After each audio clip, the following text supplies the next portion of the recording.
Bilang anak ng isang pastor, lumaki si Ariel Sarmiento na naniniwalang walang problemang hindi kayang lapitan sa pamamagitan ng panalangin at pananampalataya. Sa bawat taong nangangailangan, handa siyang makinig, umalalay at magbigay ng pag-asa. Samantala, si Dr. Raymond Villarreal, isang kilalang psychiatrist na naniniwalang hindi sapat ang mabuting intensyon lamang upang gumaling ang isang tao. Para sa kanya, ang trauma, depresyon at iba pang sugat ng isipan ay nangangailangan ng tamang paggamot, therapy at panahon. Sapat ba ang pagmamahal upang pagtagpuin ng dalawang pusong magkaiba ang pinaniniwalaan? Ako si Skylar at sabay-sabay nating subaybayan ang kanilang kwento. Nandyan ka na ba sa ospital, anak? Tanong ng mama niyang si Pastoraan. Tiningnan ni Ariel ang ospital. Opo, nandito na po ako. Ako na po ang bahala. Sige, mag-ingat ka ha? Opo, mama. Sagot niya kaagad. Inayos niya ang mahabang palda na suot, blazer at mahabang buhok na nakalugay. Muli niyang sinuot ang headband para mas maging maayos. Nang makapasok, inaasahan na si Ariel na pumunta. Nandun na kasi si Tita Claire, ang church-goer na nakiusap sa kanila. Nito lang ito nagsimba, naghahanap na ng pag-asa, lalo na at 3 beses nang nagpakamatay ang anak nitong si Nathan. Namumugto ang mga mata ni Tita Claire. Nandun ang anak ko. Ikaw na sanang bahala sa kanya. Pwede raw siyang bisitahin? Tumango naman si Ariel. Sige po, ako na po ang bahala. Tahimik ang pasilyo ng psychiatric ward. Hindi yun katulad ng ibang bahagi ng ospital na puno ng mga nagmamadaling nurse at doktor. Humigpit ang hawak ni Ariel Sarmiento sa maliit niyang Biblia. Sanay na siyang mag-volunteer sa hospital ministry ng simbahan nila. Lumaki siyang nakikitang ginagawa yon ng kanyang ama, isang kilalang pastor sa lungsod. Bata pa lamang, tinuruan na siyang makinig sa problema ng ibang tao, magdasal para sa kanila, at ipaalala na may Diyos na handang yumakap sa mga taong nawawala na ng pag-asa. Huminga siya ng malalim bago marahang kumatok sa pintuan. Pwede po bang pumasok? Mahinang tumango ang lalaking nasa loob. Mukhang wala pa itong 20 anyos. Maputla, namumugto ang mga mata at may benda pa sa pulsuhan. Ikaw si Nathan, hindi ba? Tipid siyang ngumiti rito. Marahang tumango si Nathan. Isa ito sa mga kabataang nagtangkang kitilin ang sariling buhay. Ngumiti siya ng banayad bago lumapit. Magandang umaga. Ako si Ariel mula sa hospital ministry ng simbahan. Sabi ng mama mo gusto niyang may bumisita para may makausap ka at maipagdasal. Kung hindi ka komportable, aalis na lang ako. Hindi kita pipilitin magsalita kung hindi ka pa handa. Hindi agad sumagot ang binata. Nakatitig lamang ito sa kisame. Makalipas ang ilang segundo ay saka ito nagsalita. Hindi ko alam kung bakit nila ako ipinagdarasal, sabi ni Nathan at wala na talagang pag-asa. Kung gusto talaga ako iligtas ng Diyos, bakit hinayaan niya akong umabot sa puntong gusto ko nang mamatay? Hindi ba mas madali sanang tinulungan na lang niya ako noon pa? Baka naman wala talaga siyang pakialam sa katulad ko. Mas lalong lumambot ang tingin ni Ariel. Hindi niya narinig ang galit sa boses nito. Pagod na siguro si Nathan. Umupo siya sa upuang katabi ng kama. Alam mo, hindi ko masasagot lahat ng tanong mo. Kasi kahit ako, may mga pagkakataong nagtatanong din ako sa Diyos kung bakit may mga bagay na hinahayaan niyang mangyari. Pero isang bagay ang pinanghahawakan ko. Kahit pakiramdam natin, iniwan niya tayo, hindi ibig sabihin nun ay wala na siya. Minsan, hindi natin siya nararamdaman dahil mas malakas ang sigaw ng sakit kaysa sa bulong ng pag-asa. Napayuko ang binata. Unti-unti itong napaiyak. Tahimik lang si Ariel. Hindi niya ito minadaling magsalita. Alam niyang may mga luhang kailangang maubos bago muling makabangon ang isang tao. Pwede mo ba akong ipagdasal? Tanong ni Nathan. Ngumiti siya rito. Oo naman. Inabot niya ang kamay ng binata. Pero bago tayo magdasal, gusto kong malaman mo na hindi ka masamang tao dahil napagod ka. Hindi ka kulang sa pananampalataya dahil nasaktan ka. At lalong hindi ka pabigat kahit kailangan mo ng tulong. Minsan, ang pinakamatapang na taong nakikilala natin ay yung umaamin na hindi na nila kayang lumaban ng mag-isa. Napapikit si Nathan. Tumulo na naman ang mga luha nito. Isinara rin ni Ariel ang kanyang mga mata.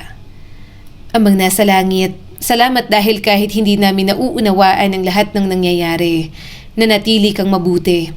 Hawakan mo ang pusong pagod na. Yakapin mo si Nathan sa paraang hindi kayang gawin ng kahit sino sa amin. Bigyan mo siya ng pag-asang higit sa anumang sakit na nararamdaman niya ngayon.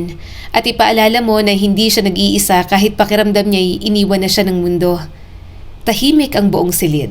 Tanging hikbi ng binata ang maririnig. Mas lalong nahahabag ang puso niya para rito. Nang matapos siyang magdasal, marahang binuksan ni Ariel ang Biblia. May gusto akong basahin sa'yo. Tumango si Nathan. The Lord is close to the brokenhearted and saves those who are crushed in spirit. Hindi sinabing malayo ang Diyos sa mga sugatan, ang sabi mas malapit pa nga siya sa kanila. Bahagyang napangiti ang binata. Pero sapat na yon para gumaan ng kaunti ang pakiramdam ni Ariel. Biglang may kumatok sa bukas na pinto. Napalingon silang pareho. Pumasok ang isang matangkad na lalaki na nakasuot ng puting doctor's coat. May stethoscope itong nakasabit sa leeg. Maganda ang tindig, diretso ang tingin at may kaunting ngisi habang nakatingin sa kanya. Umawang ang bibig ni Ariel. Hindi niya alam kung bakit, pero parang nang aasar ang pagmumukha ng doktor na pumasok. Malaki ang katawan nito, may manipis pang peklat sa may ilong na malapit na halos sa mata. Mukha itong marahas na lalaki, kaya bahagya siyang natakot. Ngumisi ito sa kanya. Ang tagal namang tumitig. Gwapo ba ako? Nanlaki ang mga mata ni Ariel. Agad siyang napabawi ng tingin. Uminit ang magkabila niyang pisngi. Hindi kita tinititigan, nauutal niyang sabi at napatayo. Talaga ba? Tumawa ito ng mahina. Kasi parang hindi yun ang nakita ko, Pastora. Napakurap si Ariel. Umawang ang bibig niya. Hindi ako pastora. Tumawa lang ulit ang doktor ni Nathan. Bahagya tuloy na inis si Ariel.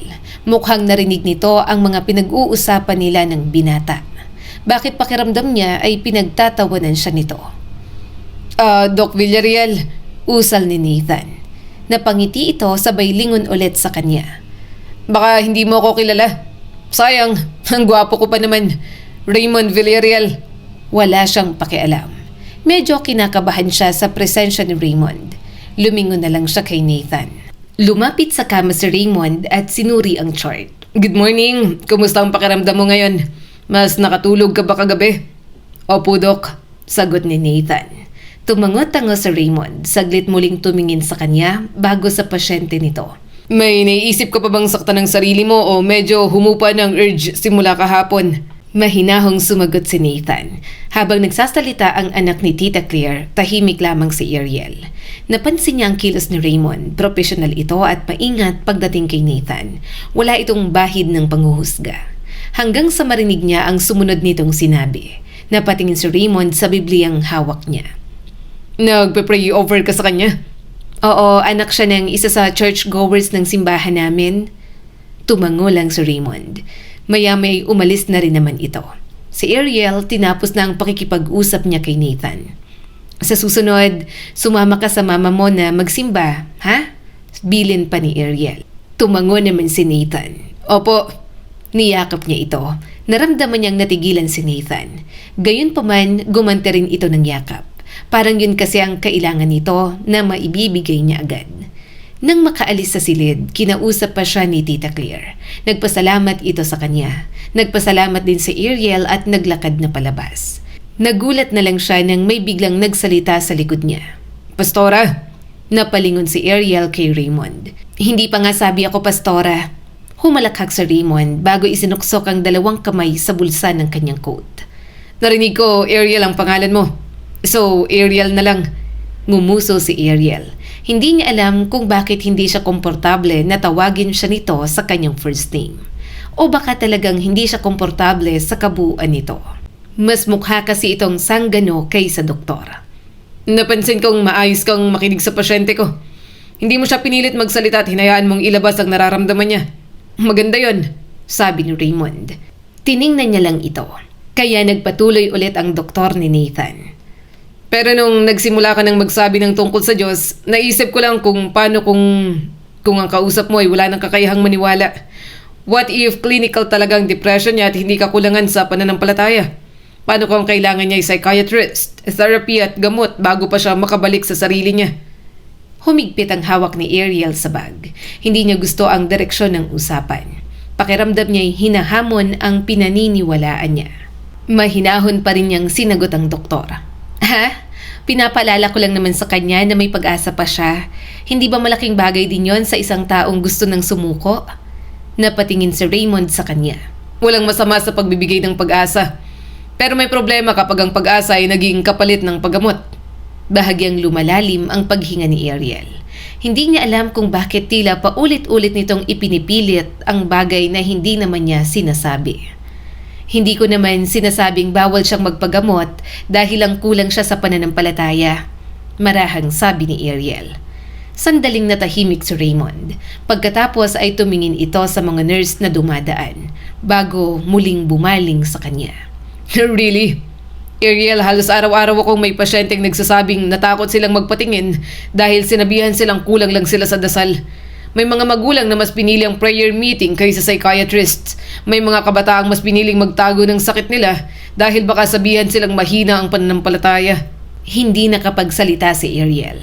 May punto naman kasi ito, ngunit hindi yon ang panig na kinakatawa niya.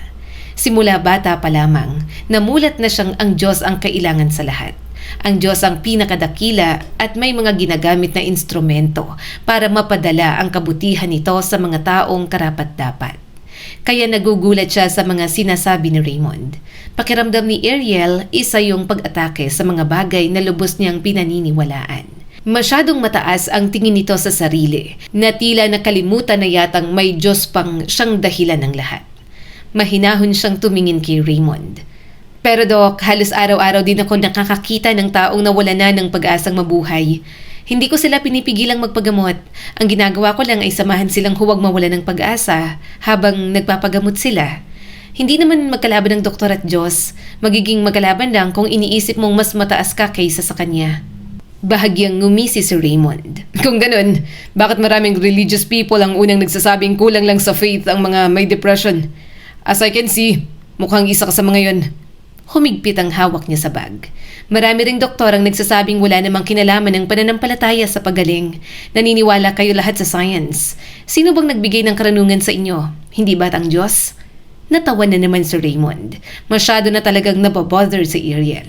Pakiramdam niya, iniinsulto nito ang Diyos na pinaniniwalaan niya.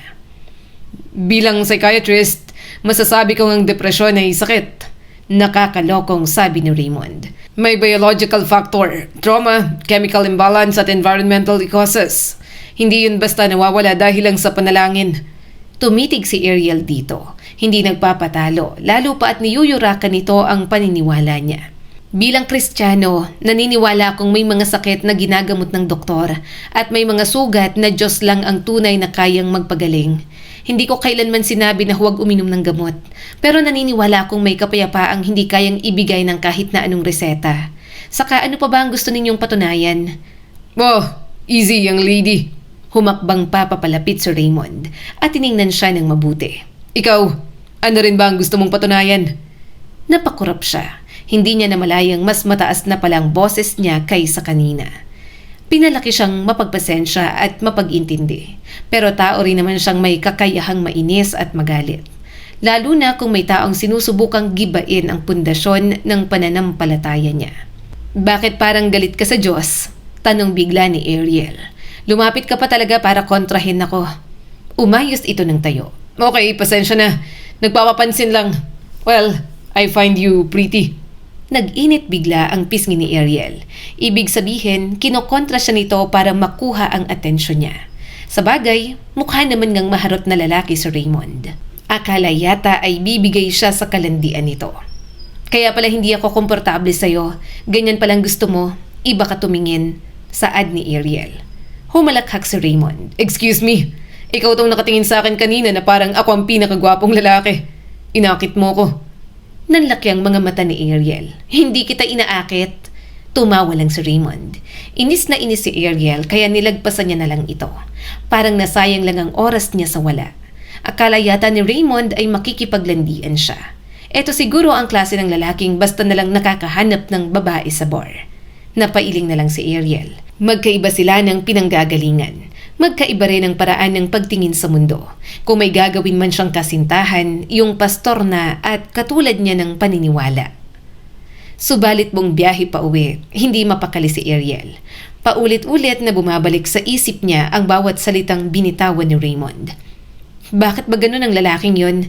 Napakayabang? Akala mo naman alam ng lahat. Akala mo siyang gumawa ng isip ng tao. Akala mo siyang gumawa ng mundo. Napabuntong hininga si Ariel habang nagmamaneho ng kanyang scooter. Ngunit kasabay ng pagkainis, may isa pang pakiramdam ng pagkalito. Pagdating sa bahay, dumiretso siya sa kanyang kwarto. Isinara niya ang pinto. Lumuhod siya sa tabi ng kama at ipinikit ang mga mata. Lord, alam kong hindi niyo kailangan na ipagtanggol ko dahil sapat na kayo. Pero aminado po akong nainis ako. Hindi ko nagustuhan ang paraan ng pagsasalita ni Doc Raymond kanina. Parang ang liit-liit ang tingin niya sa pananampalataya. Kung nagkamali man ako sa mga sinabi ko, itama niyo ako. At kung siya naman ang nagkakamali, sana po ay buksan ninyo rin ang puso niya. Napangiti siya ng bahagya. Kasunod nun ay napailing. Higit sa lahat, ingatan niyo po nakakainis na doktor na yon. Gabayan niyo siya at sana balang araw makilala rin niya kayo ng mas malalim. Pagmulat niya ng mga mata, bahagyang gumaan ang dibdib niya. Hindi pa nawawala ang inis pero kahit paano naipagkatiwala niya na yun sa Diyos. Lumipas ang ilang linggo, hindi na muling nagpakita si Ariel sa hospital ministry. Sa tuwing magtatanong ang ministry leader nila kung maaari ba siyang sumama sa susunod na pagbisita sa ospital, lagi siyang may dahilan. Hindi man yun kasinungalingan, may ginagawa lang talaga si Ariel. Ngunit sa kaibuturan ng kanyang isip, alam niyang may isa pang dahilan. Ayaw niyang makasalubong muli ang psychiatrist na yon. Sa tuwing naaalala niyang mukha ni Dr. Raymond Villarreal, naaalala niya rin ang mayabang nitong ngiti. At higit sa lahat, ang paraang tila kini-question nito ang Diyos sa bawat pagkakataon. Kaya mas ibinuhos niyang oras sa church outreach. Masaya siyang mamigay ng pagkain, makipaglaro sa mga bata, at makinig sa kwento ng mga matatanda. Isang hapon, pauwi na siya. Nilalakad niya lang dahil malapit lang naman ang kanyang pupuntahan. Medyo bumabagsak na ang ulan, kaya hawak niya ang yellow niyang payong. Habang naglalakad sa gilid ng kalsada, napangiti siya. Salamat po, Lord. Maraming natuwa kanina. Umaasa si Ariel na sana kahit paano ay naipadama nila ang pagmamahal ng Diyos sa mga tao. Hinahangad niyang bigyan pa sana ang mga ito ng lakas sa bawat araw. At sana ay gamitin pa si Ariel ng Diyos sa mas marami pang paraan. Natigilan si Ariel nang marinig ang malakas na tunog ng preno. Kasunod noon ang isang matinding kalabog. Napasinghap si Ariel. Lahat ng tao sa paligid ay napalingon. May motorsiklong tumilapon sa gitna ng kalsada. Bumagsak ang rider, ilang metro ang layo. Napatakbo ang ilang tao. Tumawag ng ambulansya! Bilis! Dumudugo! Hindi na nagdalawang isip si Ariel. Mabilis siyang tumakbo patungo sa aksidente. Kumakabog ang dibdib niya. Habang papalapit, unti-unti niyang nakita ang mukha ng lalaking nakahandusay na nagtatanggal ng helmet. Doc? Nanlaki ang kanyang mga mata niyang makita si Raymond. Doc? May malay pa ito, pero halatang may nararamdamang sakit. May dugo sa noo, gasgas ang magkabilang braso, at tila nahihirapan itong huminga. Mabilis siyang lumuhod sa tabi nito. Doc, naririnig niyo po ba ako? Dahan-dahang iminulat ni Raymond ang mga mata. Saglit itong napapikit bago muling tumingin sa kanya. Ikaw pala, magandang pastora. Bahagyang nanginig ang boses ni Ariel. Hala, ikaw nga. Saglit, anong gagawin, Doc? Huwag kang gagalaw. Ako nang tatawag. Mahina itong tumango, ngunit napangiwi agad sa sakit. Mabilis niyang inilabas ang cellphone. Habang nanginginig ang kamay ay agad niyang tinawagan ang emergency hotline. May aksidente po rito, isang motorcycle accident. May sugatan pong lalaki at may malay pa siya. Pakiusap, pakibilisan po. Pagkatapos ng tawag ay muli siyang lumuhod sa tabi ni Raymond. May ilang taong gustong buhatin ng doktor. Agad namang pinigilan ito. Doktor ito, kaya alam din ito ang gagawin sa sarili. Huwag po muna, darating na po ang mga rescuers. Saka ito po, doktor itong naaksidente. Alam niyang gagawin niya. Imporma agad ni Ariel sa mga tao. Bahagyang natawa si Raymond kahit hinihingal. Napatingin siya rito. Oy, huwag kang tumawa. Baka mamatay ka. Nanatili ang ngisi sa bibig nito. At least magandang anghel ang huli kong nakita. Hindi niya magawang lubos isipin na nakakapagbiro pa ito sa kalagayang yon. Kitang-kita ni Ariel ang hirap nito. Makalipas ang ilang minuto ay dumating ang ambulansya. Mabilis na bumaba ang mga paramedic. Sir, wag po kayong gagalaw. Ingat sa leeg. 1, 2, 3. Maingat na inilapag si Raymond sa stretcher. Habang ginagawa yon ay napatingin ito sa kanya. Mahina nitong itinaas ang kamay. Ariel, Lumapit siya rito. Ano? Bahagyang napangiwi si Raymond. sumama ka. Natigilan siya. Ha? Bakit ako? Uuwi na ako. Kailangan ko ng maganda para manatiling gising. Napasinghap si Ariel. Naghihingalo na nga, puro kalokohan pa. Hindi niya tuloy alam kung dapat ba siyang sumama. Hindi niya naman ito kilala ng lubos. Napatingin sa kanya ang isa sa mga paramedic. Ma'am, kung kayo po ang unang tumulong at wala pa pong kamag-anak, maaari po kayong sumama muna. Napabuntong hininga siya. Tahimik siyang sumakay sa ambulansya. Umandar ng ambulansya at maalingaw-ngaw ang sirena. Habang mabilis silang bumabiyahe, abala ang dalawang paramedic sa pagbibigay ng first aid. Kinakabitan ng blood pressure cuff si Raymond. Sinusuri ang sugat, nilalagyan ng benda ang noo nito. Tahimik lang si Ariel sa isang tabi. Hindi niya alam ang dapat gawin hanggang sa magsalita ang isang paramedic. Ma'am, pwede pong hawakan niyo ang kamay niya? Inaantok siya. Kausapin niyo para hindi mawala ng malay. Agad siyang tumango. Dahan-dahan niyang hinawakan ang kamay ni Raymond. Mainit yon at nanginginig. Hindi niya alam kung bakit, pero biglang bumigat ang dibdib niya. Hindi niya kayang makita ang kahit sinong tao sa ganoong kalagayan. Pumikit si Ariel at mahigpit niyang hinawakan ang kamay nito. Lord, narinig niya ang tawa ni Raymond kahit nanghihina na. Namumuo na naman ang inis niya, pero pinigilan niya ang sarili. Ikaw po ang dakilang manggagamot. Gabayan niyo ang mga paramedic na kasama namin ngayon. Bigyan niyo sila ng karunungan at maayos na pagdedesisyon. Ingatan niyo rin po si Doc Raymond at ilayunin niyo sa anumang komplikasyon. Patuloy siyang nanalangin. Hindi niya ininda kung may nakakarinig. Hindi niya iniisip kung sasang-ayon ba ron si Raymond. Ang mahalaga ay may taong nangangailangan at gusto niyang gawin ang alam niyang tama. Napansin niyang bahagyang gumalaw ang kamay ni Raymond, pero nakapikit na ito. Nang makarating sa ospital, wala siyang ibang choice kundi samahan. Mukha kasing walang ibang kamag-anak.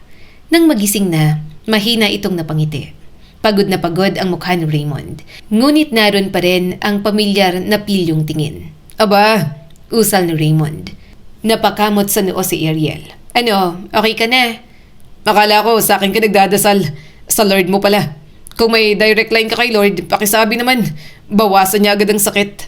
Napatitig siya rito. Talagang sa lagay na yan, nagagawa mo pa rin magbiro? Mahina ulit itong natawa. Ang lakas mong magdasal kanina.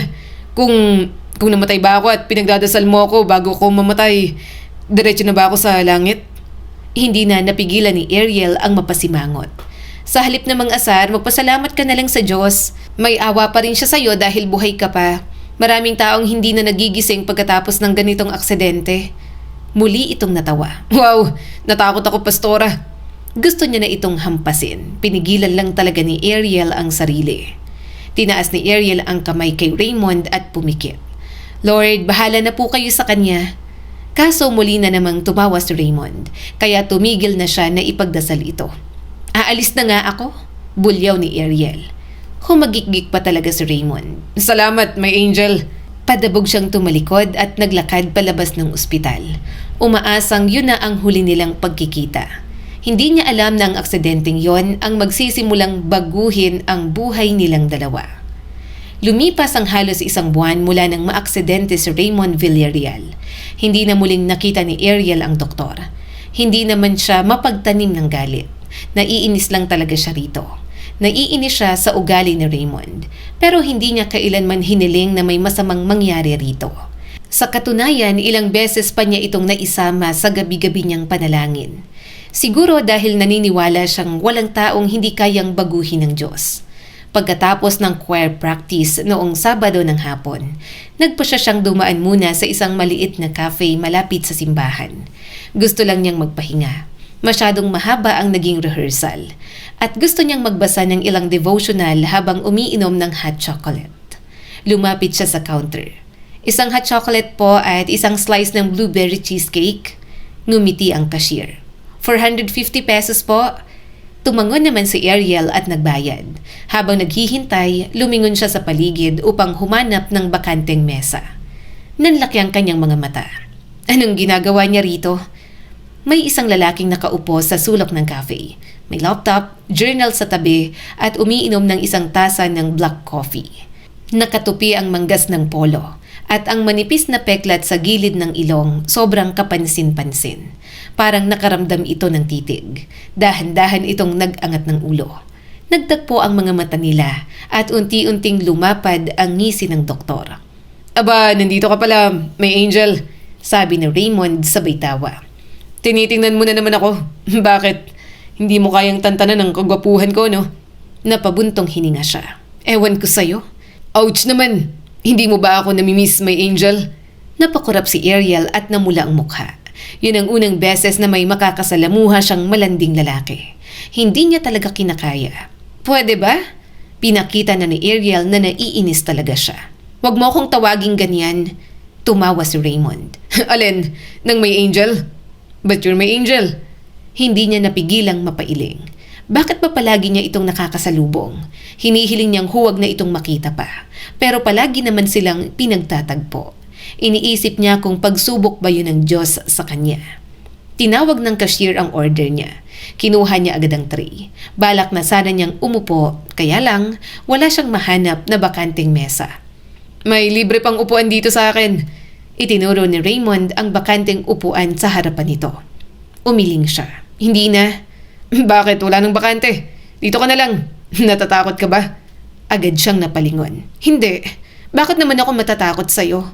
Eh di umupo ka, may angel. Napabuntong hininga si Ariel. Hindi naman siya duwag. At isa pa, ayaw niyang isipin ng doktor na iniiwasan niya ito. Tahimik siyang umupo. Ilang segundong walang nagsasalita, kaya nagsimula na siyang kumain. Sa Raymond ang unang bumasag ng katahimikan. Kumusta? Okay naman, sagot niya pagkasubo ng cake. Napangiti ito habang pinagmamasdan siyang kumain. Salamat pala. Tinulungan mo ako nung nakaraan. Sinagot mo rin ang mga inuungot ko. Sorry, naghihingalunga lang. Akala ko kasi mamamatay na ako. Bahagyang lumambot ang ekspresyon niya. Naawa naman talaga si Ariel dito. Pero naiinis pa rin kasi palagi nitong tinatawanan lahat ng mga makadiyos niyang gawain. Tumango si Ariel. Walang anuman. Kahit hindi ikaw ang nandun sa sitwasyong yon, tutulong pa rin ako. Napangiti ito. Nag-aalala nga ako. Naksidente ako. Baka pagising ko, pangit na ako. Ang pangit na nga nitong peklat ko sa mukha. Paano na lang kung nadagdagan? Worst, natanggal ang ngipin. Bungal ako. No way. Napatawa siya ng mahina. Hindi niya napigilan, lalo pat nai-imagine niyang bungal sa Raymond. Sa unang pagkakataon, hindi nakakainis ang biro nito. Wow, napatawa kita, may angel. Manghang tanong ni Raymond. Ngumuso agad siya at pinigilan ang sarili. Nakasuot ka naman ng helmet kaya siguro hindi ka nabungal.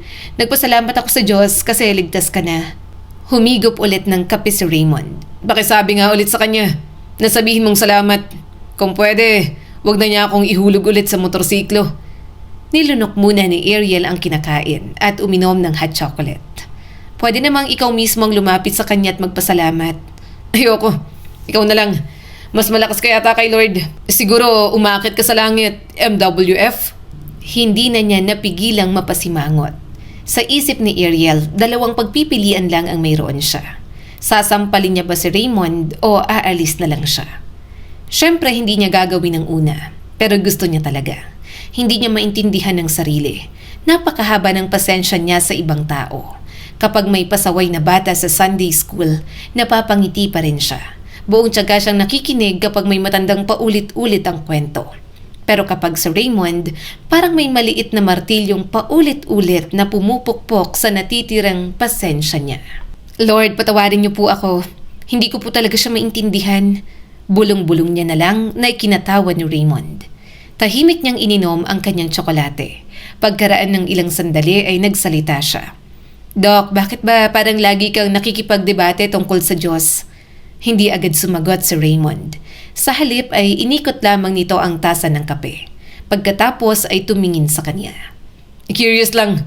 Iniisip ko, paano kayo naniniwala sa hindi nyo nakikita? Napabuntong hininga si Ariel. Hindi niya alam kung paano sisimulan ang pagpapaliwanag dito. Hindi siya dapat nang huhusga. Hindi niya alam ang pinagdaanan ng taong nasa harapan niya.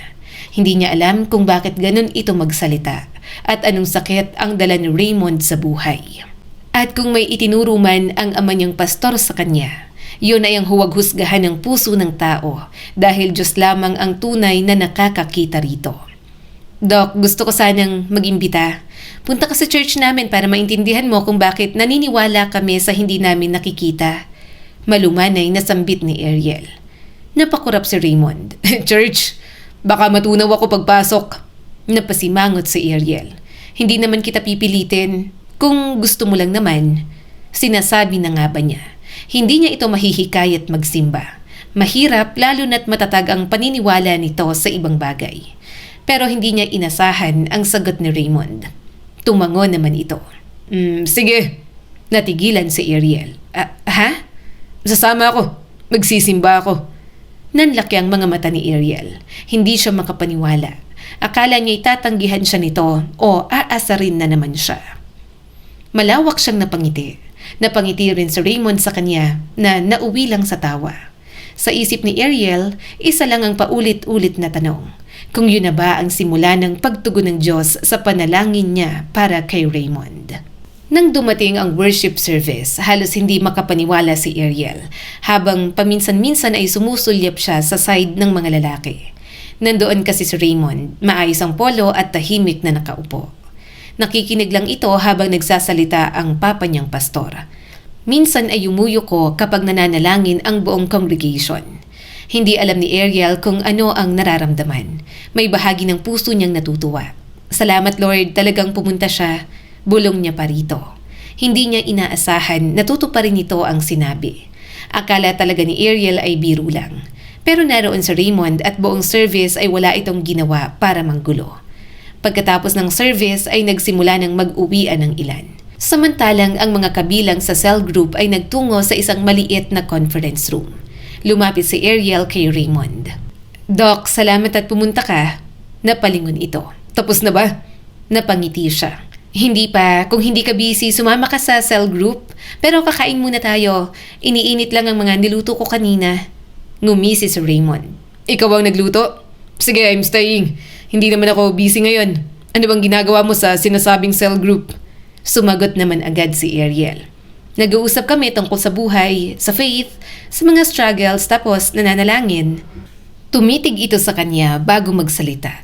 Pwede bang makinig lang? Ayoko kasing mag-share. Tumango agad si Ariel. Oo naman, saka ka na lang mag-share kapag handa ka na. Sige, punta muna ako sa loob. Tutulungan ko sila ron. Pagdating sa kusina, tinulungan ni Ariel ang mga kasama. Kumuha na siya ng mga plato at kubyertos. Sino yung bago? Tanong ng mama niya. Ngumiti agad si Ariel. Si Raymond po, mama. Doktor po ni Nathan sa ospital. Nahikayat ko po siyang magsimba. Medyo curious po kasi siya. Tumango naman ito. Asikasuhin mo para hindi mahiya at para makilala niya rin ang iba. Opo, mama. Pagkatapos maghain, nanalangin muna sila sa pangunguna ng papa niya. Pagkatapos kumuha na ng mga pagkain. Agad na lumapit si Ariel kay Raymond at binigyan ito ng plato at mga kubyertos. Kumuha ka na ng pagkain mo, Raymond. Huwag kang mahiya. Tumayo si Raymond. Hindi naman talaga ako mahihiya. Napabungis-ngis si Ariel. Nang matapos kumain, ang elders na ang nagligpit dahil ang mga ito ang nakaschedule. Inayos na nila ang mga upuan ng pabilog. Sa bilog nila, may 12 katao.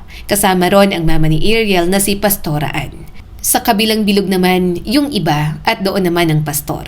Ngumiti ang pastora nang makita si Raymond. Ikaw ang doktor na ikinikwento ng anak ko. Bahagyang yumuko si Raymond. Magandang hapon po. Nakangiti si Ariel at mabuti na lang wala ang pilyong ngiti ni Raymond. Tahimik lang itong umupo sa pinakadulong silya. Nagsimula ang sharing. Isa-isang nagbahagi ang bawat member.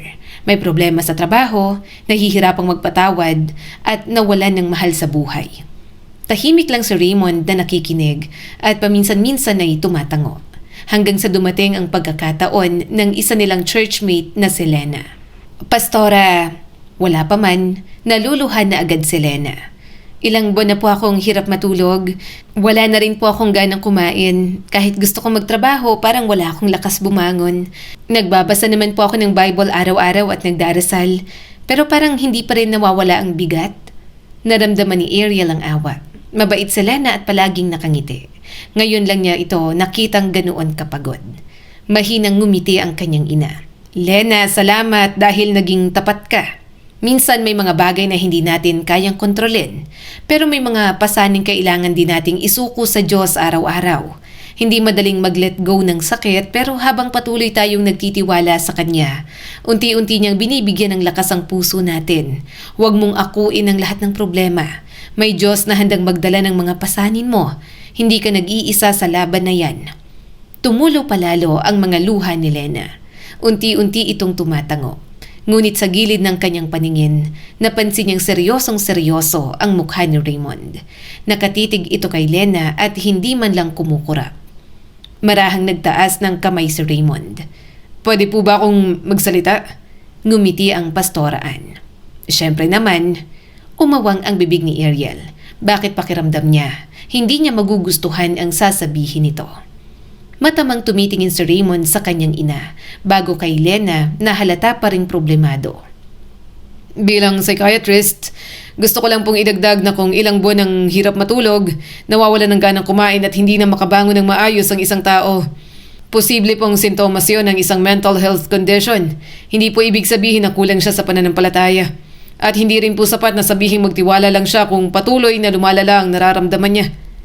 Biglang natahimik ang mga kasama nila. Napatayo agad si Ariel. Sobra na siyang kinakabahan, lalo na nang makita niyang napakunot ang noo ng mama niya. Raymond, tawag ni Ariel, pero halos sawayin na ito. Nagpatuloy pa si Raymond.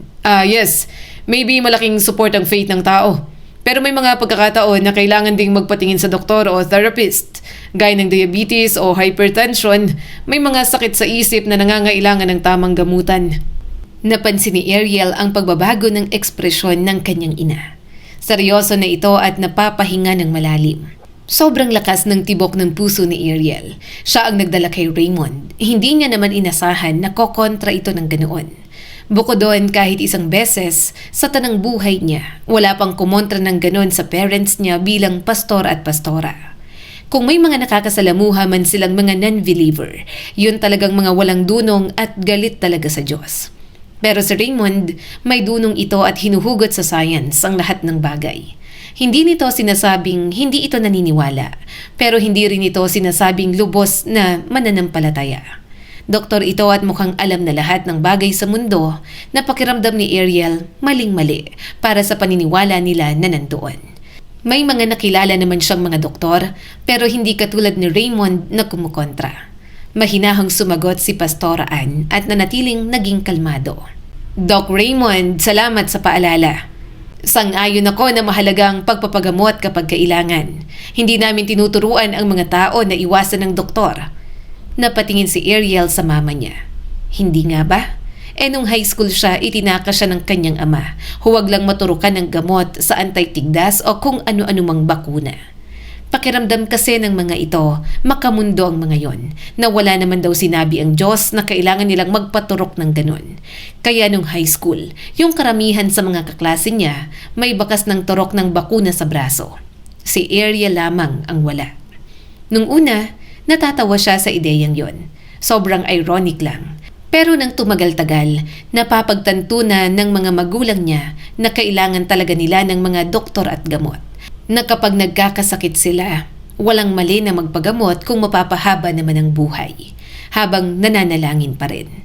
Na ang mga doktor at pagpapagamot mula sa karunungan ng tao na ibinigay ng Diyos sa mga pinili. Na totoo naman talaga na nasa Diyos ang awa, nasa tao ang gawa. Kaya lang ngayong may kumukontra kay Pastora Ann at isa pang doktor, baka bumaliktad na naman ang paniniwala ng mga ito. Aaminin ni Ariel na hindi perpekto ang paniniwala nila. Pero para sa kanya, totoo ang Diyos. Nagpatuloy sa pagsasalita si Pastora Ann. Pero gusto ko ring ipaalala na habang may mga doktor na gumagamot sa katawan at isip, may mga sugat din sa puso na nangangailangan ng pag-asa, komunidad at pananampalataya. Tumango si Raymond. Wala naman po akong pagtutol dyan, Pastora Ann. Pero paano kung magtiwala lang sila sa payong ipagkatiwala mo lang sa Diyos at isipin na hindi na kailangang humingi ng profesional na tulong?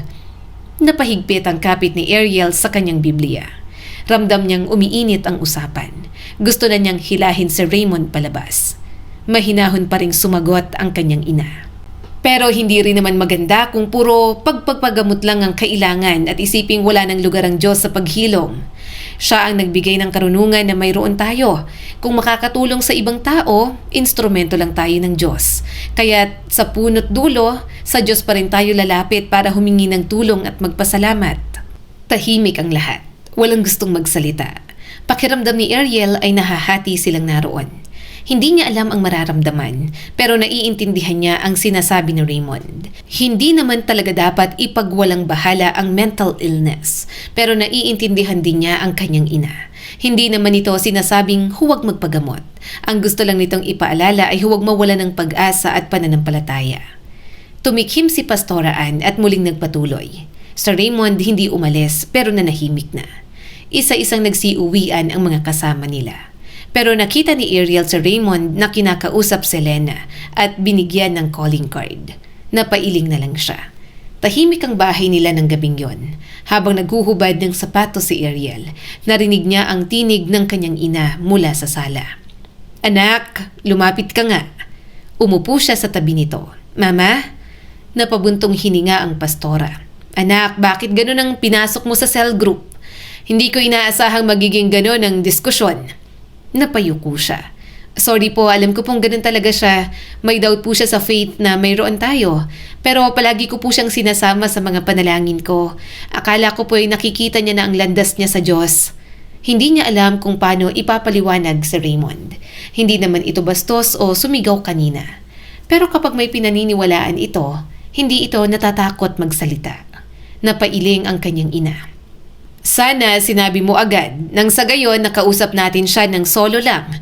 Alam kong mabuti ang intensyon niya at may sinabi siyang tama tungkol sa pagpapagamot. Pero bilang bisita, sana'y mas pinili muna niyang unawain ng grupo bago kumontra sa gitna ng talakayan. May ilan sa mga kasama nating nalito sa halip na napatibay ang loob." Napakagatlabi si Ariel. "Mama, galit po ba kayo sa kanya?" "Hindi, sa tingin ko marami siyang pinagdadaanan at gusto niyang protektahan ng mga pasyenteng katulad ng mga nakikita niya araw-araw." Huminga ito ng malalim. "Ipagdarasal ko na lang siya." Napatitig si Ariel sa kanyang ina. Gumaan ang loob niya sa narinig. Sa kabila ng nangyari, hindi hinusgahan ng kanyang ina si Raymond. At habang papunta siya sa kanyang silid ng gabing yon, iisa rin ang naging panalangin niya. Pagkatapos ng araw na yon, hindi na muling nagsimba si Raymond. Wala naman silang kontak. Pakiramdam ni Ariel, hindi ito natuwa na makipagsagutan kay Pastora Ann. Gusto niya sanang sadyain sa ospital, kausapin at huwag sukuan. Pero kung kalooban talaga ng Diyos na mapalapit ito, na kay Raymond na yon at wala na sa mga kamay niya. Isang araw, nasa bookstore si Ariel. Bibili kasi siya ng Bible na ireregalo niya sa mga bagong churchgoers. Marahan niyang hinaplos ang gulugod ng isang Christian devotional na nakahilera sa estante. Mahilig talaga siyang magbasa, hindi lang tungkol sa Biblia, pati kasaysayan, talambuhay, at maging ilang aklat tungkol sa medisina ay kinagigiliwan niya. Pero syempre, palihim lang niya yung ginagawa. Nung bata pa siya, pangarap niyang maging nurse. Walang nakakaalam kasi alam niyang kagagalitan ng parents niya. Habang naglalakad siya sa pagitan ng dalawang estante, may isang taong biglang huminto sa kabilang dulo. Nagtagpo ang kanilang mga mata. "Hala, ikaw pala, Doc," saad ni Ariel. "Magandang hapon." May hawak itong dalawang makakapal na medical textbook at isang aklat tungkol sa neuroscience. Nang makita siya nito, bahagyang umiti. Naghanda na agad si Ariel. Ano naman kaya ang sasabihin nito? Baka aasarin na naman siya tungkol sa direct line niya kay Lord. Ngunit sa halip na biro, marahang lumapit si Raymond. Hi, may angel. Napabusangot na naman si Ariel. Hello, wag mo na nga sabi akong tawaging ganyan. Pero para sa akin, mukha kang anghel. Natatawa pang sabi ng binata. Ilang segundo silang parehong tahimik. Pagkatapos ay muling nagsalita si Raymond. Since nagkita na tayo ngayon, gusto sana kitang kausapin. Napakunot ang noo niya. Tungkol saan na naman? Huminga ng malalim si Raymond. Tungkol sa nangyari sa cell group. Pasensya na. Na-offend kayo for sure. Napatitig siya rito. Ha? I'm sorry. Hindi ko intensyong bastusin ang simbahan ninyo. Inaasar lang kita kasi nagpapapansin ako sa'yo, Ariel. Tahimik lang siyang nakatingin. Ramdam niyang seryoso naman ito kahit pilyo pa ang ngiti. Sincero kahit napakaraming alam na kalokohan. Nagpatuloy si Raymond. May nakita kasi akong sitwasyong pamilyar sa mga pasyente ko. Nadala ako ng instinct bilang psychiatrist. Hindi ko naisip na bisita lang ako at maaring mali ang timing ng pagsasalita ko. Kung nakasakit ako ng damdamin ng mama mo o ng ibang tao ron, humihingi ako ng paumanhin. Hindi agad nakasagot si Ariel. Hindi niya akalaing darating ang araw na maririnig niya ang salitang sorry mula rito. Marahan siyang umiti. Salamat na nag-sorry ka. Ang mahalaga, pinagnilayan mo ang mga ginawa mo. Apology accepted. Bahagya itong natawa. Cute. Nag-init na naman ang kanyang mga pisngi. Pilit niya nalang pinipigilang mamula. Naapektuhan talaga siya sa kaharutan ni Raymond. Pero sa unang pagkakataon, parang hindi niya kausap ang doktor na mahilig mangasar. Parang ibang Raymond ang nasa harapan niya. Pwede kitang ilibre ng kape bilang peace offering? Alok ni Raymond. Napataas ang kilay niya. Kape? Gusto ko, sana may cake na rin. Huwag mo kong asarin ha. Mahina itong tumawa. Susubukan ko. Kaya lang masyado kang cute para hindi asarin.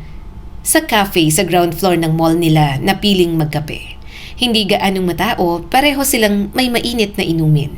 Kay Raymond, tinapay at sa kanya naman ay blueberry cheesecake na paborito niya. Curious ako sa church ninyo. Simula ni Raymond sa usapan. Anong ginagawa ron araw-araw? Napangiti siya. Marami, tulad ng pagtuturo sa Sunday school, sumasama sa outreach, tumutulong sa hospital ministry kapag kailangan, umaawit sa choir at tumutulong sa youth ministry. Yun ang mga ginagawa ko bago maging pastora. Tumango si Raymond. Hindi ka ba napapagod? Bakit mo ginagawa? Hindi naman ako napapagod. Masaya namang maglingkod sa Diyos. Ginagawa ko to kasi gusto ko. Totoo? Gusto mo talaga? Hindi dahil pastor at pastora ang parents mo? Natigilan sa pagsubo ng cake si Ariel. Hindi niya kasi inaasahan ang tanong na yon. Wala pang nagtatanong sa kanya ng mga ganoong bagay. Lahat ng mga taong nakapaligid sa kanya, natatakot siyang questionin dahil bakit pa ko-questionin ang mga bagay na inaasahan na sa kanya. Humigop muna siya ng kape. Siyempre, may impluwensya rin sila. Gusto ko talagang maglingkod sa Diyos. Tahimik na tumango si Raymond. Humigop pa ng kape. Parang pinag-iisipan muna ang susunod na itatanong.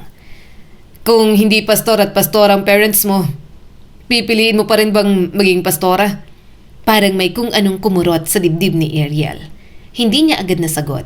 Hindi niya kasi alam kung ano talaga ang totoo. Tahimik siyang tumingin sa tasa niya. Mahinang nagsalita si Raymond at ngumiti. Hindi mo kailangan sagutin kung ayaw mo, Ariel. It's okay, my angel. Huminga siya ng malalim. Hindi, gusto kong sagutin. Sa totoo lang, hindi ko alam. Hindi ko alam kung pangarap ko ba talaga yon. Nung bata pa ako, lagi kong naririnig na balang araw, ako rin ang maglilingkod sa church. Laging sinasabi ng mga tao na bagay daw akong maging pastora dahil anak ako ng pastor. Hanggang sa dumating sa punto na parang hindi ko na alam kung pangarap ko ba yon o pangarap yon ng ibang tao para sa akin. Hindi siya makatingin kay Raymond. Nahihiya siya. Hindi pa niya yon naamin kahit kanino. Kaya ngayong tinatanong mo ko, napabuntong hininga si Ariel. Saka ko palang napagtantong hindi ko pala alam ang sagot. Napatitig sa kanya si Raymond. Seryoso lang ang mukha nito. Mabuti na lang at hindi siya gaanong inaasar. Kung ikaw ang pipili, mahinang tanong nito. Anong gusto mo talagang gawin sa buhay? Tumingin si Ariel sa bintana. sa mga tao naglalakad sa labas, sa mga estudyante na may suot na nursing uniform. Unti-unting lumambot ang kanyang mga mata. Gusto kong maging nurse, napangiti si Ariel. Simula bata pa lang ako, gusto ko nang maging nurse. Pakiramdam ko doon ako tinatawag. Siguro dahil gusto kong mag-alaga ng may sakit. Gusto kong makatulong sa ospital. Gusto kong maging mundo sa ibang anggulo. Pakiramdam ko kasi 22 na ako pero parang hindi pa rin kompleto ang buhay ko. Kung sasabihin ko yun sa parents ko, sigurado ako tututol sila. Nasabi mo na ba sa kanila yan kahit isang beses? Tanong ni Raymond. Umiling si Ariel. Hindi, natatakot ako. Hindi na muling nagtanong pa ang binata. Mabuti na rin yon kasi hindi niya rin alam kung anong isasagot. Maya-maya'y siya naman ang nagtanong. Ikaw naman, bakit psychiatry ang kinuha mo? Napangiti si Raymond. Paano ba? Nung nasa medical school ako, napansin kong karamihan sa mga tao, kapag may sugat sa katawan, agad nagpapagamot. Pero kapag sugat sa isip ang nararamdaman, tinatago nila. Gusto kong maging doktor ng mga taong pakiramdam nila'y wala nang gustong makinig sa kanila. Tahimik na nakinig si Ariel habang nagsasalita si Raymond tungkol sa mga alam nito sa agham, sa mga pasyente, sa kahalagahan ng therapy at sa hirap ng propesyon nito. Napansin niyang hindi ito nagsasalita para patunayang mas matalino ito. Nagsasalita ito dahil may malasakit. Batid niyang mahal talaga nito ang ginagawa, kahit minsan pa nga ay nakakaloko ang pag-uugali nito. At nang siya naman ang magkwento tungkol sa pananampalataya niya, hindi na ito kumontra unang asar. Sa unang pagkakataon, hindi na sila nagdedebate kung alin ang mas tama. Nag-uusap lang sila. Hindi pa rin sila magkapareho ng paniniwala sa maraming bagay. Ngunit ngayon, pareho na silang handang pakinggan ang isa't isa bago magsalita.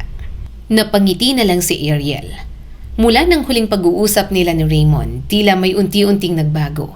Hindi na aksidente ang mga pagkikita nila. Kapag may libreng oras si Ariel matapos ang church activities, may matatanggap siyang simpleng mensahe. May duty ako hanggang 4. Libre ka pa ba sa kape? May nakita kong cafe na bagong bukas. Mukhang masarap ang cheesecake nila. Message ni Raymond. Nung una nagdadalawang isip pa siya. Baka kasi mali ang tingin ng ibang tao. Baka isipin ng mga kaibigan niya na masyado na siyang malapit sa doktor, na minsan ang nakipagtalo sa mama niyang pastora. Ngunit habang tumatagal, napagtanto ni Ariel na wala naman silang ginagawang masama. Nag-uusap lang sila, nakikinig at natututo sa isa't isa. Dumating ka. Nakangiting sabi ni Raymond. Napangiti din si Ariel at binaba ang bag sa upuan. Pasensya ka na, medyo na late, may Bible study pa kasi kami. Tiningnan nito ang relo. Ayos lang, medyo na late din ako. Nagtagal kami sa session ng isang pasyente ko. Nag-order na sila ng kape at cake. At gaya ng palagi nilang ginagawa, nag-uusap lang sila ng kung ano-ano na nagpapagaan sa loob niya. Napansin din niyang may isa pang pagbabago. Tuwing linggo, nagsisimba na si Raymond. Hindi naman palagi dahil may duty rin ito sa ospital. Ngunit kapag maluwag ang schedule, tahimik itong pumapasok sa simbahan. Ano ba yung kaibigan mo? Tanong ng mama niya. Huwag mo nang isama sa cell group. Baka kumontra na naman. Mabuti na lang, hindi siya sa papa mo. Nako, mahina siyang tumawa. Okay naman po siya. Curious lang po sa mga bagay-bagay. Saka hindi naman po babalik-balik dito kung hindi nakakakalabit ang pananampalataya niya, mama. Saka huwag po tayong maging mapanghusga. Di ba po hindi naman perpekto ang mga tao? Maging mapagpatuloy po tayo sa mga taong sumusubok pa rin lumapit kahit may mga pagdududa at hindi gaanong buo sa pananampalataya. Napabuntong hininga si Pastora Ann. Basta ikaw nang bahala muna sa kanya. Mukhang nakikinig naman sa'yo since ikaw ang nakakahikayat sa kanya na sumamba at pumunta sa church. Tumango agad si Ariel. Sige po mama, ako na po ang bahala sa kanya. Mukhang wala naman na siya dapat pang alalahanin kay Raymond. Hindi na ito nagtatanong sa gitna ng sermon. Hindi na rin ito nakikipagtalo pagkatapos ng service. Nakikinig lang at minsan ay nagsusulat pa ito sa maliit na notebook. Napangiti siya kasi sinunod nito ang bilin niya. Mukhang naghahanda na para may mapag-usapan silang dalawa kapag nagkita ulit. Isang beses, hindi na napigilan ni Ariel ang magtanong. Habang naglalakad sila palabas ng simbahan ay napangiti siya. Dok, napansin kong hindi na kayo kumukontra. Napalingon si Raymond. Napansin mo rin pala. Galing ko, no? Pinipigilan ko. Kasi sinabi mo nun na hindi ko muna sinusubukang intindihin. Kaya ngayon, sinusubukan kong unawain muna bago magsalita. Pero hindi naman ibig sabihin nun na naniniwala na ako sa lahat. Tumango si Ariel. Naiintindihan niya ito sa gustong mangyari. Marami rin naman silang churchgoers na hindi sobrang committed sa pagsamba. Pero kahit paano ay naniniwala pa rin naman na may Diyos. Nagpatuloy pa si Raymond. Pero gusto kong maintindihan kung bakit mahal na mahal mo ang Diyos na pinaniniwalaan mo. Hindi niya napigilan ngumiti. Salamat dahil nakikinig ka. Hindi ko hinahangad na maniwala ka agad. Dito sa mundo, hinahati tayo ng iba't ibang paniniwala natin. Kaya alam ko na kahit na iniintindi mo ang mayroon kami, hindi pa rin mababago ang pananaw mo ng ganoon lang. Okay na yon. Mahalaga na nagkakaintindihan sila. Makalipas ang ilang araw, nagkita silang muli sa isang bagong bukas na coffee shop. Hanggang sa napatingin siya sa manipis na peklat sa ilong nito. Matagal na niya yung gustong itanong, ngunit nahihiya lang talaga si Ariel. Raymond, pwede ba akong magtanong tungkol dyan sa peklat mo? Anong nangyari dyan? Hindi niya napigilang sambit. Napahawak si Raymond sa ilong. Eto, tingin mo. Napaisip siya. Aksidente? Ngumiti lang ito. Dating girlfriend ko may gawa nito. Natigilan siya. Ha? Hala, bakit? Sobrang selosa. 20 ako nung maging girlfriend ko siya. Okay naman siya pero naging sobrang obsessed. May araw na nag-away kami. Hindi ko na kaya. Gusto ko nang makipaghiwalay kasi lahat ng lumapit sa aking babae, inaaway niya talaga. Kung hindi ako magiging sa kanya, sinira niya ng mukha ko. Pero okay na siya ngayon. May sarili ng buhay at nasa ibang bansa na. Nanlaki ang mga mata ni Ariel. Raymond. Tumawa si Raymond. Pagkatapos niya, hindi na ako nagkaroon ng seryosong relationship. Hanggang landian lang. Medyo nakakatakot na kasi. Baka may ma-obsess ulit sa akin. Sobrang gwapo ko pa naman. Seryoso ang usapan nila. Pero hindi niya napigilang matawa. Sa paraan ng pagkakwento nito, parang simple lang ang mga nangyari. Ilang taon ka na nga ulit? 29 ka na, hindi ba? Tanong ni Ariel. Hindi ka pa ba mag-aasawa? Ngumisi na naman ito. Kaya nga gusto ko na mag-asawa. Wala pa rin girlfriend. Pero may napupusuan na ako.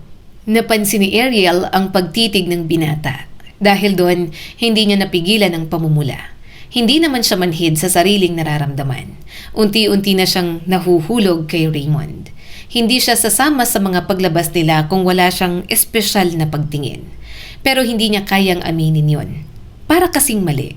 Yung paglabas pa nga lang kasama ito nang hindi alam ng mga magulang niya, pakiramdam niya'y isa ng pagkakamali. Kaya tumikhim na lang siya at piniling ibahin ang usapan. By the way, nasan nga palang parents mo?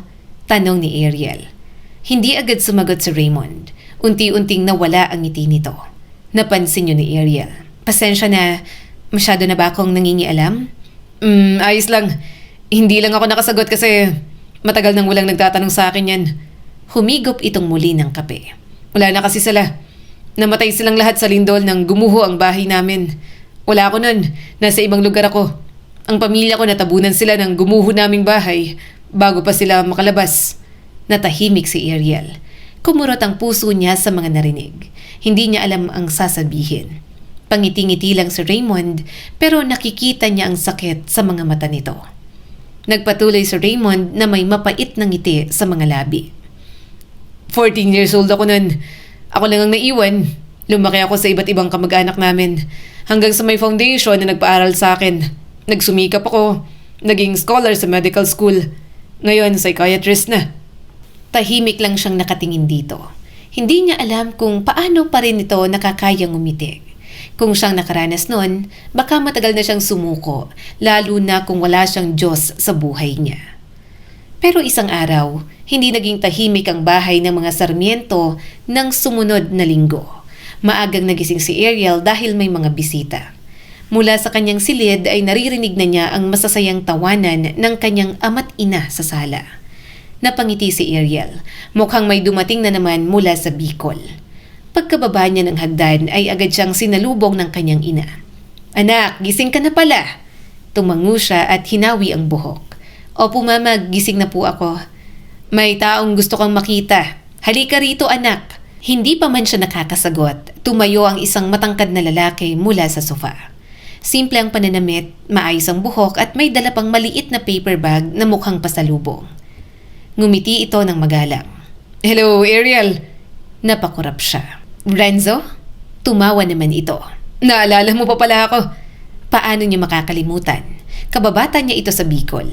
Nung mga bata pa sila ay magkasama silang tumatakbo sa bakuran ng lumang simbahan. Nagkita pa sila ng ilang beses nung high school. Pagkatapos noon ay wala na. Ang laki mo na. Nakangiting sabi ni Renzo.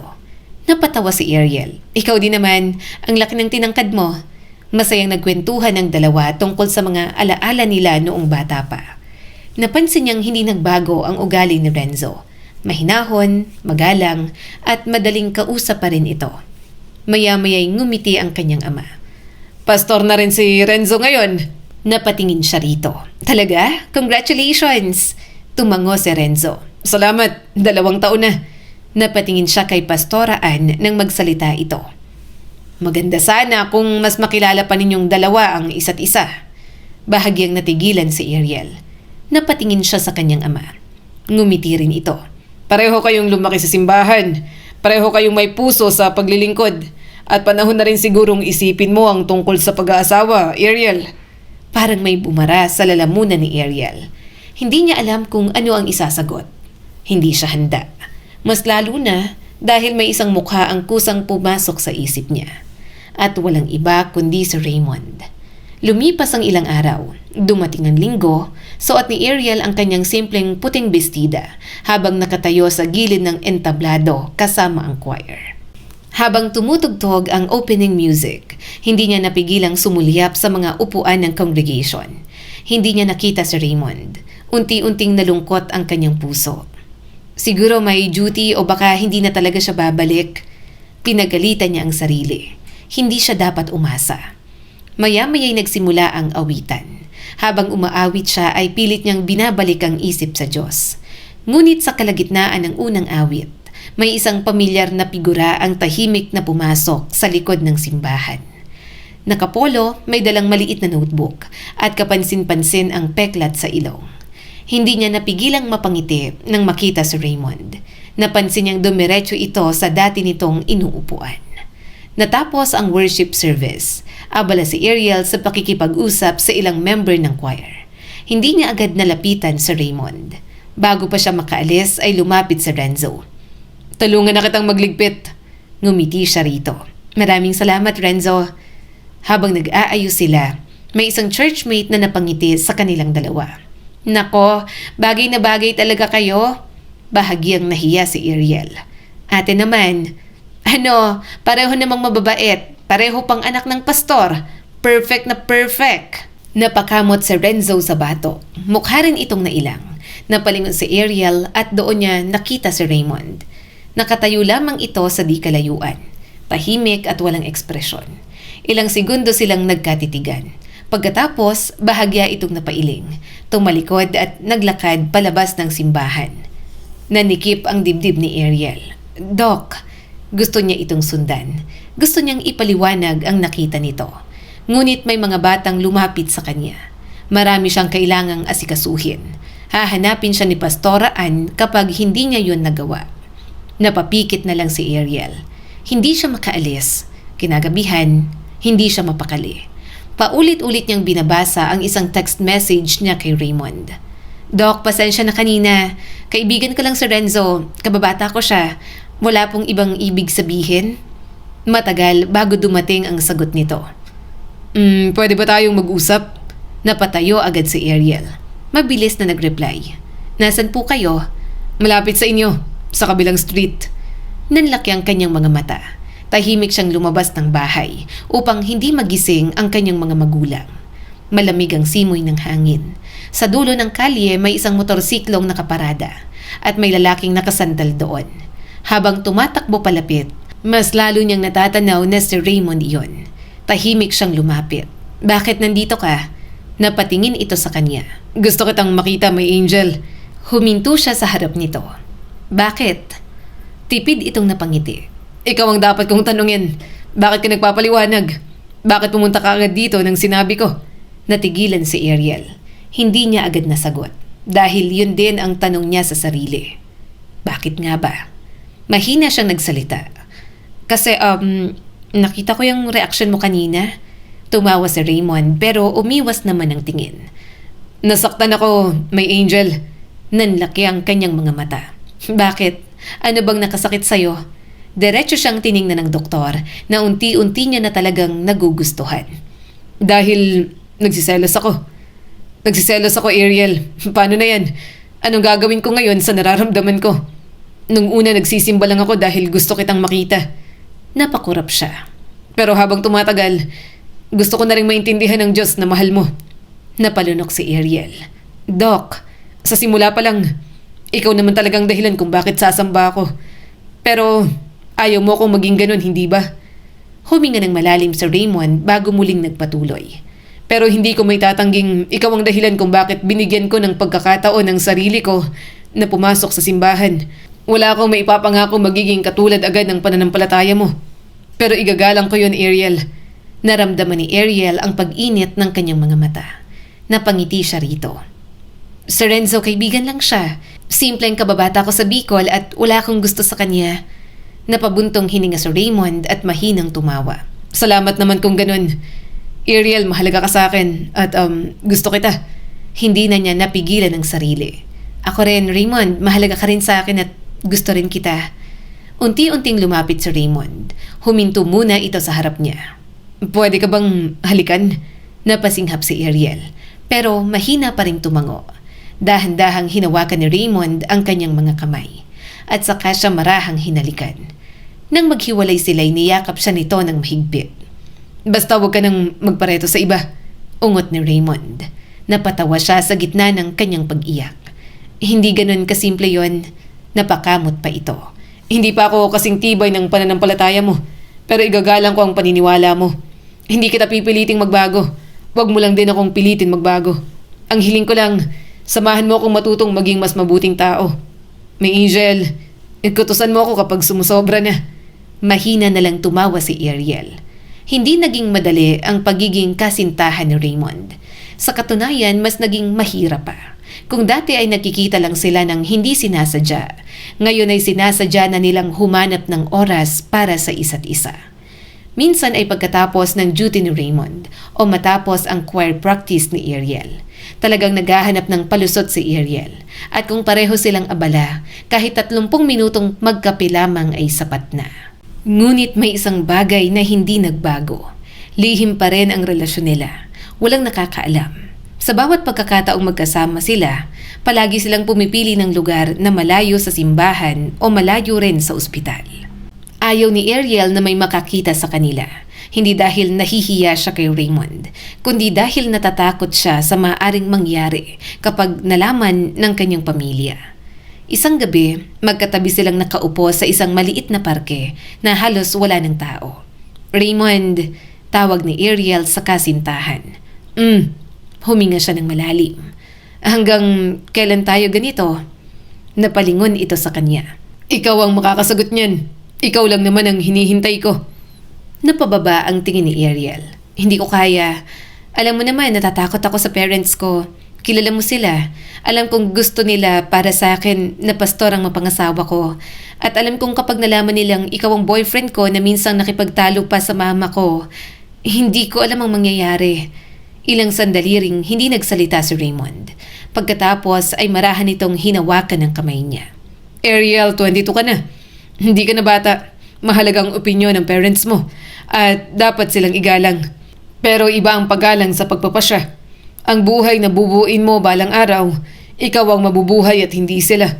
Kung lagi mong hihintay ng pahintulot ng lahat, baka isang araw magising kang nabuhay para sa pangarap ng ibang tao. Umawang ang bibig ni Ariel. Parang bumalik sa isip niya ang usapan nila noon sa cafe. Pangarap niyang maging nurse, isang pangarap na hindi niya kailanman nasabi sa kanyang mga magulang. Lumipas ang mga linggo, patuloy pa ring nagsisimba si Raymond. Napapansin ni Ariel na minsan ay nagbabasa pa ito ng Bible pagkatapos ng service. Hindi na rin ito nakikipagtalo. Paminsan-minsan ay nagtatanong ito sa kanya pagkatapos ng worship. Bakit ganun ang sinabi ng pastor? Anong ibig sabihin ng verse na yon? Masaya siyang sinasagot ang bawat tanong. Hindi niya ito pinipilit at hindi rin siya pinipilit ni Raymond na baguhin ang pananaw niya. Unti-unti natututo silang maglakad sa gitna ng kanilang mga pagkakaiba. Ngunit may isang bagay na hindi nagbabago. Seloso si Raymond. Hindi naman sobra o mapagbawal, ngunit halata talaga ni Ariel, lalo na kapag si Renzo ang kasama niya. Raymond! Pabulong niyang singhal nang bigla siya nitong hinila sa may tagong kortina. Nagsiselos ako. Naiinis na bulong ni Raymond. Ang dikit ng mukhang tuko na yun sa'yo. Napasinghap si Ariel at kinurot ng pino ang dibdib nito. Ikaw talaga, huwag mong tawaging ganyan si Renzo. Ngumuso si Raymond. Kiss muna para mawalang selos ko. Pinagbigyan niya na lang para matapos na. Nang mahalikan niya, ngiti-ngiti si Raymond na parang ewan. Mahina na lang siyang tumawa at iniwan ito roon. Makalipas ang ilang araw, nagulat siya nang lapitan siya ni Renzo pagkatapos ng Bible study. Ariel, lakad tayo sandali. Tumango na lang si Ariel. Nagpunta sila sa maliit na hardin sa likod ng simbahan. Tahimik muna silang dalawa hanggang sa nagsalita si Renzo. Huminga ng malalim ang binata. Matagal na kitang kilala at habang mas nakikilala ulit kita, mas lalo kitang hinahangaan. Unti-unting kinabahan si Ariel. Parang alam niya na kasi ang kasunod. Ariel, Diretso itong tumingin sa kanya. gusto kitang ligawan. No pressure. Hindi mo kailangan sumagot ngayon. Mahina siyang huminga. Renzo, pasensya ka na. Hindi pwede. Hindi kita nakikita sa ganung paraan. Kaibigan lang talaga ang tingin ko sa'yo. Napabuntong hininga si Renzo. May iba ka na bang nagugustuhan? Natigilan siya saglit. May mga bagay lang na gusto kong ako ang makapagdesisyon. Gusto kong piliin ang buhay na gusto ko. Ayokong mabuhay na parang may nakahanda ng direksyon para sa akin. Tahimik na nakinig si Renzo. Nagpatuloy si Ariel. Napakabuti mong tao at magiging masaya ang babaeng mamahalin mo, pero hindi ako yon. Mahabang katahimikan ang namagitan sa kanilang dalawa. Sa huli ay ngumiti rin si Renzo. Salamat dahil naging tapat ka.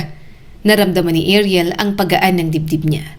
Masakit ang tumanggi sa isang mabuting tao, ngunit mas magiging masakit kung bibigyan niya ito ng pag-asa na alam niyang hindi niya naman kayang tuparin. Habang naglalakad pa uwi mula sa hardin ng simbahan, isa lang ang nasa isip niya.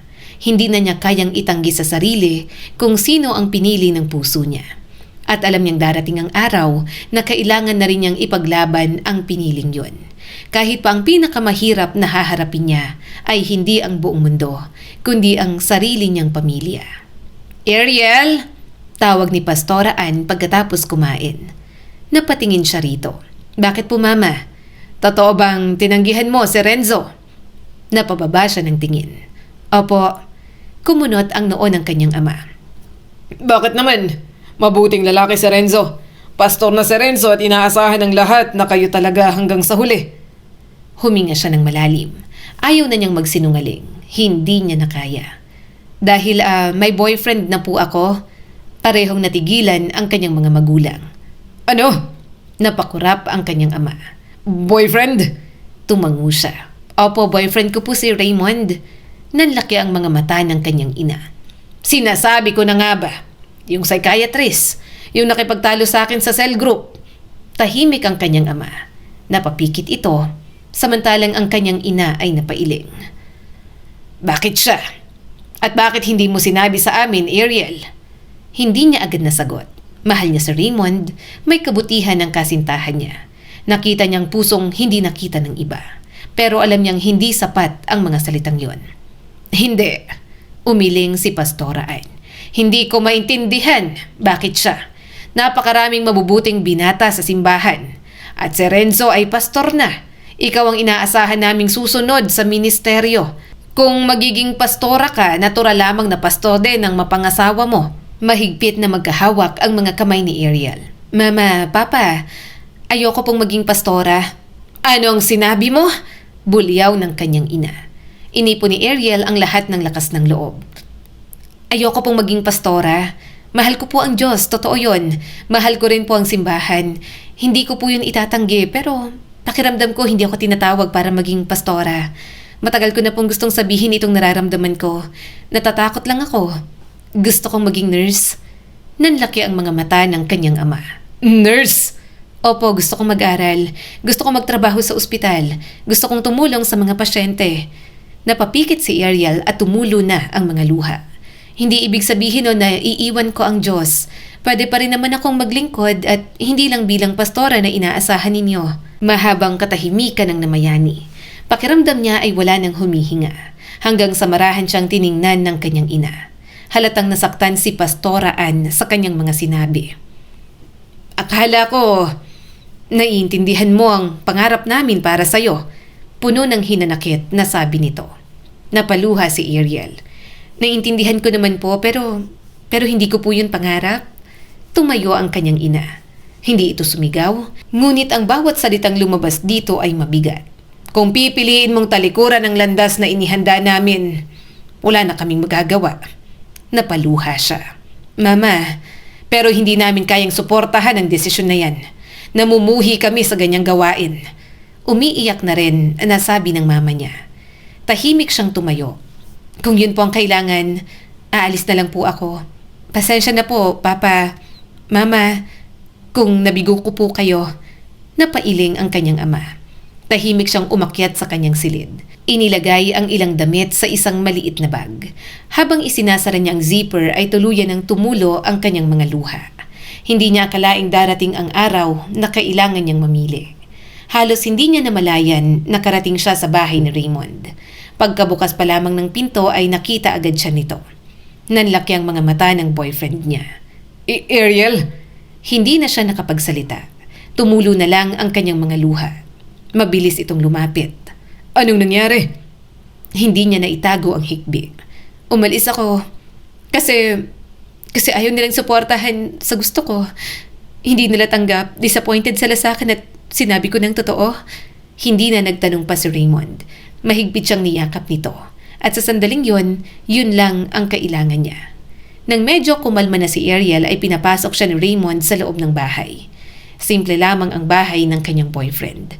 Malinis, tahimik, at may mga librong medikal sa sala. At isang maliit na bookshelf na napansin niyang mayroon na ring ilang Bible at Christian books. Napangiti siya ng bahagya. Itinuro ni Raymond ang pintuan sa kanan. Yung guest room, dyan ka muna tumuloy. Napatingin siya rito. Salamat. Ngumiti naman ito. Magkaiba tayo ng paniniwala sa maraming bagay. Alam kong masyado akong makamundo. Mabigat para sa'yo na talikuran sila at sumama sa akin. Kaya gusto ko rin na malaman mo na handa akong mag-adjust, na ipakita sa'yo ng pagmamahal ay may kasamang paggalang. Kaya doon ka matutulog kahit gustong gusto ko na magkatabi na tayo. Ililigo ko na lang to ng cold shower. Agad na nag-init ang mga pisngi ni Ariel. Hindi naman bulgar na sinabi ni Raymond pero nakakailang pa rin.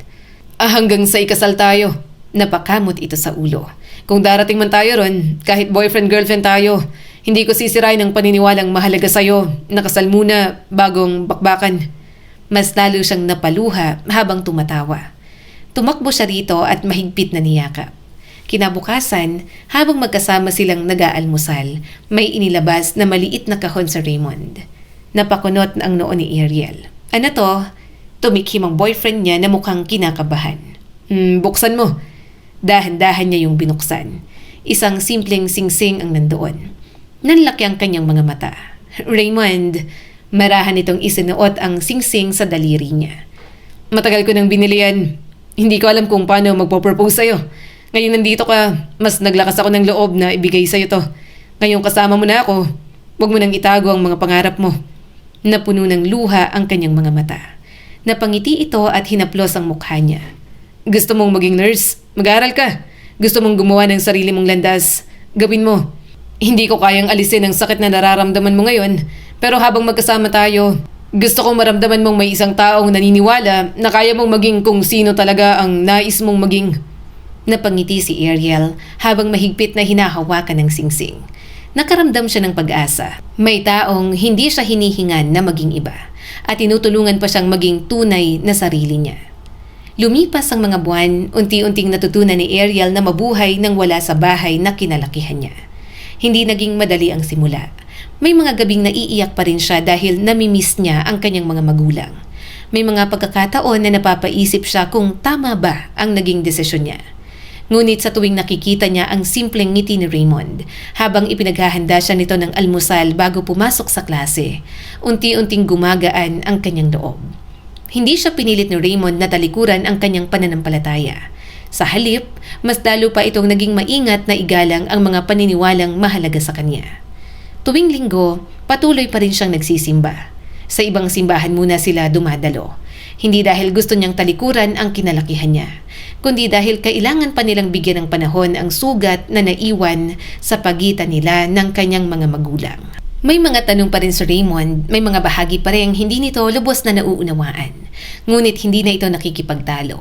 Sa halip, pagka-uwi nila ay saka ito nagtatanong. Dinaos na rin ang simpleng kasal nila at pakiramdam niya. Kahit na may mga hadlang, yun ang pinakamagandang ginawang desisyon ni Ariel. May inilapag na sobre sa Raymond sa harap niya isang araw. Napakunot ang noo ni Ariel. Ano to? Dahan-dahan niya yung binuksan. Nanlaki ang kanyang mga mata. Mga papeles at application para sa College for Nursing School. Napatingin siya kay Raymond. Raymond, ngumiti ito sa kanya. Asawa mo na ako. Sabi ko naman sa'yo, tutulungan kita. Kaya mag-aaral ka. Ito ang pangarap mo kaya tuparin natin. Nandito ko palagi, nakaalalay hanggang matupad mo ang lahat ng pangarap mo. Napaluha na lang siya. Mabilis na lumipas ang mga taon. Hindi naging madali ang pag-aaral ni Ariel. May mga gabing halos hindi na siya natutulog. May mga duty na halos mawala na siya ng lakas. Ngunit sa bawat araw na pagod ay nandoon si Raymond. Kapag madaling araw siyang nag-aaral, kasama niya itong gising. Kapag umiiyak siya dahil nahihirapan, tahimik lang itong nakikinig sa mga reklamo niya. Raymond, gusto ko nang sumuko. Ang hirap pala. Naglalambing siyang yumakap dito. Tumawa naman si Raymond at kinandong siya. Magpahinga ka muna. Tahan na. Kaya mo yan. Mahirap talaga pero huwag mong sukuan. I love you, my angel. I love you too. Humigpit palalo ang yakap nito. Kaya nang sumapit ang graduation, hindi pa rin siya makapaniwalang naroon na siya.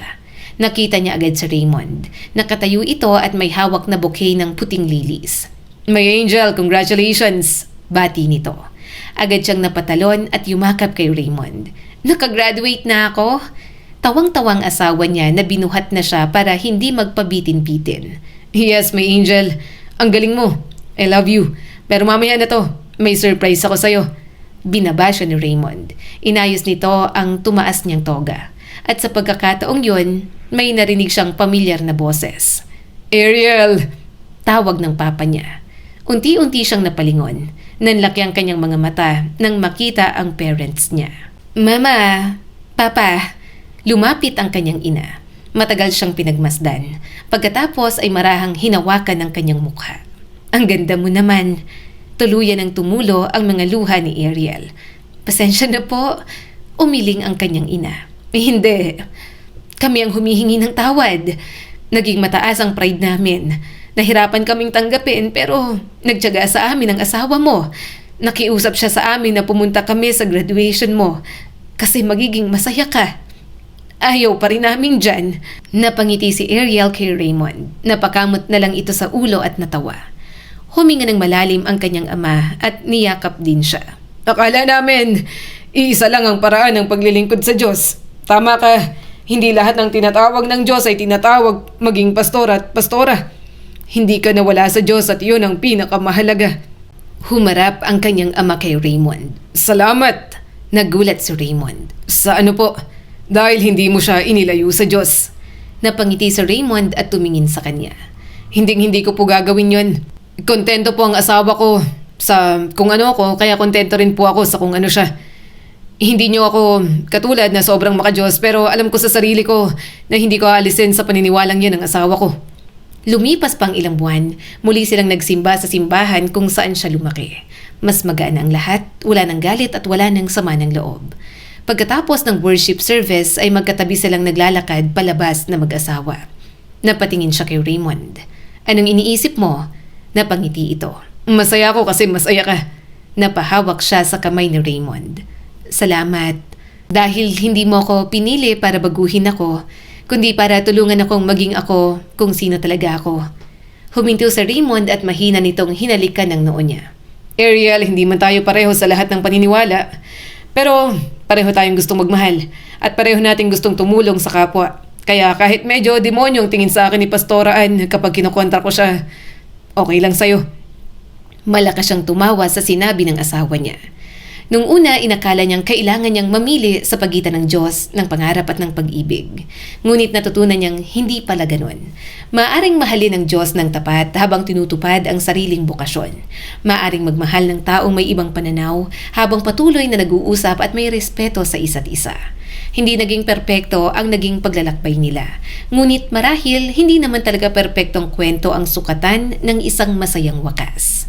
Sa kwentong ito, hindi hadlang ang magkakaibang pananaw kung may paggalang, pakikinig at pusong handang umunawa sa isa't isa.